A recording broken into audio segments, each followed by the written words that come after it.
France Bleu Paris, tous experts. Allez, c'est un petit peu l'école à la maison ce matin avec Sophie Scarpula. Sophie, lecture, grammaire, orthographe, conjugaison, vocabulaire. Au tableau, Scarpula. Voilà les matières au programme de votre chronique ce matin. Oui, puis tant que c'est du français, moi ça me va. C'était plus compliqué avec les maths. Ouais. Oui, effectivement, on va sortir nos cahiers, on va travailler, mais en s'amusant. Bonjour Marianne Bilk. Bonjour Sophie. Alors vous êtes la fondatrice de Savio. Savio est né en 2018. Alors, il faut quand même préciser que Savio a été testé 18 mois dans une école pilote et qui est aujourd'hui utilisé par plus de 60 écoles dans le monde. C'est pas rien. On parle d'une plateforme ce matin. Alors, Corentine donnait toutes les matières autour du français.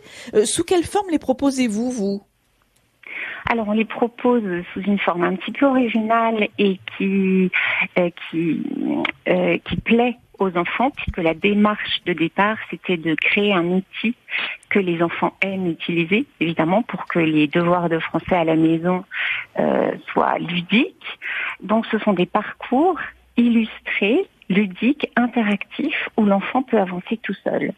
Et en même temps, à chaque étape, les enfants travaillent les notions du programme de français. Donc, le principe est très simple.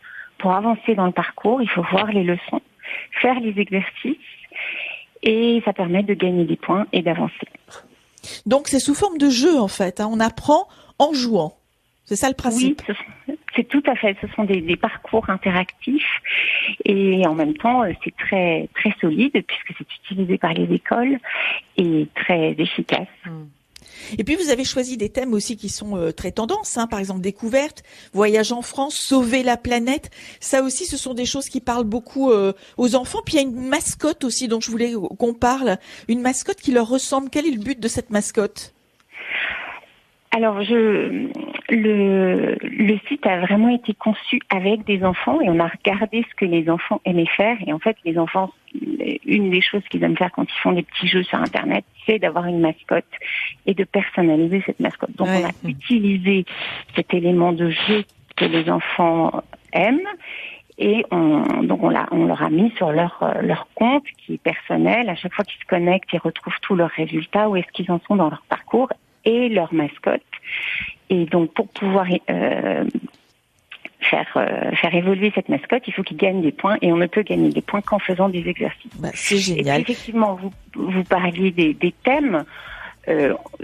C'est aussi une des originalités de Savio, c'est qu'on ne fait pas des listes d'exercices de grammaire ou de conjugaison, ce qui est vraiment très austère pour les enfants, mais on leur propose des voyages dans des univers. Ben voilà, ça c'est génial. Je rappelle quand même Savio, S-A-V-I-O pour Laurent Pillot. Non, c'est noté. On est dessus. Merci beaucoup Marianne. Très bien. Merci Marianne. Pas mal. Ouais, c'est bien. C'est une bonne idée. Ça a l'air très joli. La présentation est mignonne. Ouais, exactement. Ce sont de beaux dessins. Merci Sophie.